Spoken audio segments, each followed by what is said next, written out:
Hello friends, Manisha cooking and ব্লগে একটা নতুন রেসিপিতে আপনাদের সবাইকে স্বাগত। বন্ধুরা, এখন আমের সিজন, যদিও বা এবারে আমের মার্কেট খুবই হাই, তাও আমের বিভিন্ন রেসিপি আমরা এই সময় খেয়ে থাকি। তাই ভাবলাম একটা নতুন ধরনের রেসিপি আপনাদের সঙ্গে শেয়ার করি। এই রেসিপিটা হয়তো আপনারা আগে খাননি, আশা করি আপনাদের ভালো লাগবে। তো চলুন দেখে নিই কী করছি আজকে। আমি এখানে এক বাটি আমের পাল্প নিয়েছি। এইটা করা কিন্তু খুবই সোজা। একটা স্টিলের ছাঁকনিতে আমটা নিয়ে ঘষলেও এরকম পাল্প বেরিয়ে যাবে। এছাড়া এর থেকে সহজ হলো মিক্সিতে দিয়ে পেস্ট করে ছেঁকে নেওয়া। তবে খেয়াল রাখবেন যেন আমের কোনো আঁশ বা রোয়া না থেকে যায়। এই আমের পাল্প বের করা তালের পাল্প বের করার মতো অত কিন্তু কঠিন না। এবার এটা আমি মেখে নেব, তার জন্য আমের পাল্পটা একটা বড় পাত্রে ঢেলে নিলাম।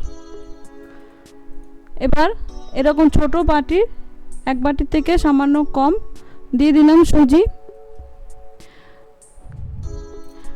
দিয়ে দিলাম সুজির ডবল ময়দা, আর যতটা সুজি নিয়েছিলাম ততটা চিনি। আপনারা সুজির বদলে চালের গুঁড়ো ব্যবহার করতে পারেন। আমি যেহেতু এটা ঠাকুরের জন্য করছি সেহেতু চালের গুঁড়োটা দিচ্ছি না। এবার দিয়ে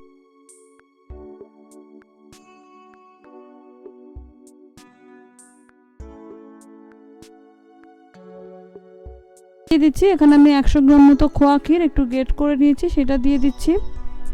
আপনারা চাইলে কনডেন্স মিল্ক দিতে পারেন, মিল্ক পাউডার দিতে পারেন, না দিলেও চলে, তবে দিলে ভালো টেস্ট হয় খেতে। এবার এগুলো আমি হাত দিয়ে ভালো করে মেখে নেব। হাত দিয়ে কিন্তু মাখতে হবে, তাহলে সমস্ত কিছু ভালো করে মিশবে। আর আপনারা চাইলে এই সময় 1 চিমটে নুন দিতে পারেন। আমি নুন দিলাম না, ওই যে বললাম আমি ঠাকুরের জন্য করব, তো নুন দিলাম না। এবার এটা আমি মেখে রেখে দেবো।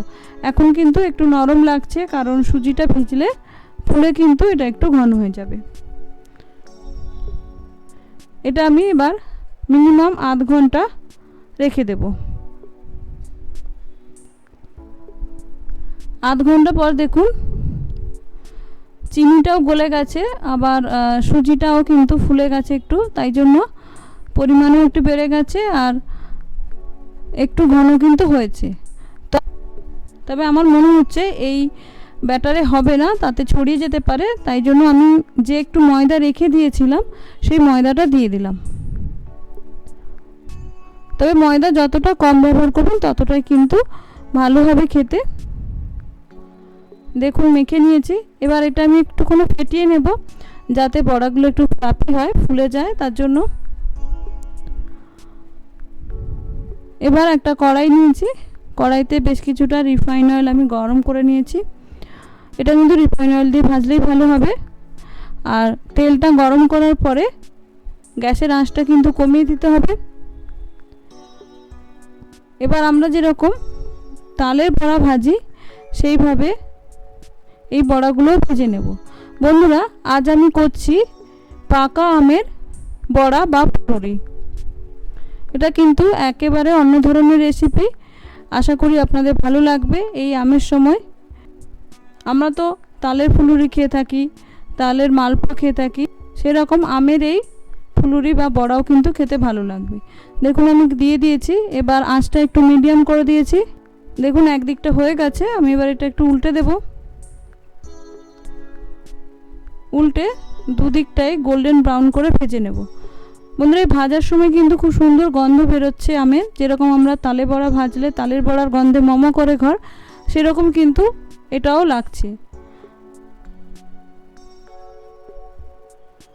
দেখুন আমি একদিকটা উল্টে দিলাম, এবার অন্য পিঠটাও করে নেব।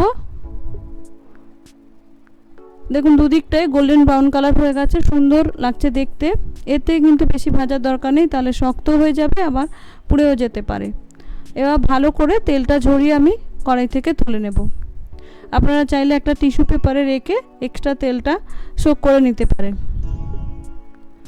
তো বন্ধুরা, রেডি আমার পাকা আমের ফুলুরি। দেখুন কতটা সফট হয়েছে, আর দেখতে পুরো তালের বড়ার মতো মনে হচ্ছে, খেতেও কিন্তু খুবই ভালো লাগে। ওই যে বললাম ময়দাটা একটু কম দেবে, না হলে ময়দা ময়দা লাগবে। এতে কিন্তু সুন্দর আমের গন্ধও বেরোচ্ছে। তো বন্ধুরা, রেডি আমার পাকা আমের বড়া বা ফুলুরি। আশা করি আমার এই নতুন ধরনের রেসিপি আপনাদের ভালো লাগবে। তাই বন্ধুদের কাছে রিকোয়েস্ট করব, একবার বাড়িতে অন্তত আম শেষ হওয়ার আগে এই রেসিপিটা করে দেখ। ভালো লাগলে অবশ্যই বন্ধুদের মধ্যে শেয়ার করবেন, কমেন্ট করে আমাকে জানাবেন, সাবস্ক্রাইব করে পাশে থাকবেন। নমস্কার, ধন্যবাদ।